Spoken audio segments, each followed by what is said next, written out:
Hello and good evening. My name is Reg Callanan, and I'm one of the directors here in Griffith College.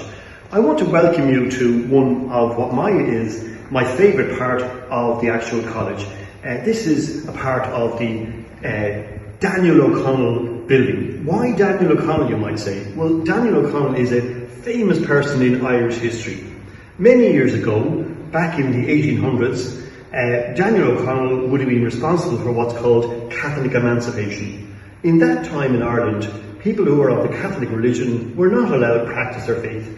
And this person, Daniel O'Connell, felt that this was grossly unfair, and he organised what's called a monster meeting of people. And they say up to 500,000 people in Dublin went to this meeting in Clontarf. It was a breach of rules, and he was incarcerated. And by and large, where was he incarcerated? In this particular college. And whereabouts? In this building. You'll notice on the wall here some of the paintings, some of the pictures from that era. His stay here was very, very nice. You can see that this is his bedroom. Look at it, a 4-poster bed. Also you'll notice that further on we have a picture of him with guests. He would traditionally have up to 30 guests or more. It is said that at one stage at one of these meetings he met a young lady of 26 years of age. This being a man of 68, he was enthralled by this 26-year-old woman and asked her to marry him.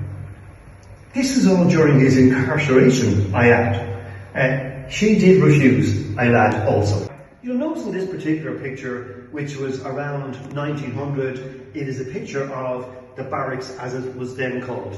And you'll see that you'll notice there's tram lines here, which is most interesting in that Dublin had quite a network of trams in that area, in that era. And what happened then was that the government at the time, and later on in the 50s, decided that we don't want this, get rid of it.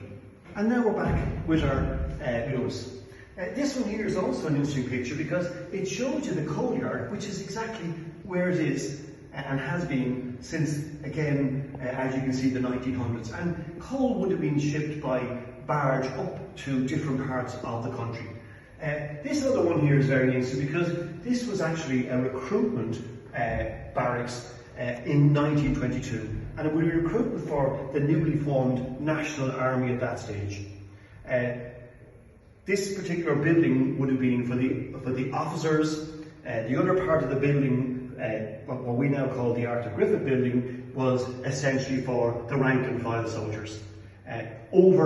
Further on over there, you'll find that it was an actual prison, and there is talk of a number of prisoners who would have been executed here as well.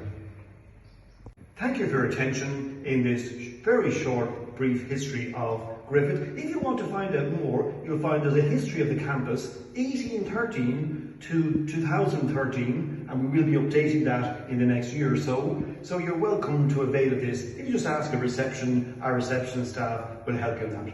Thank you again. Goodbye.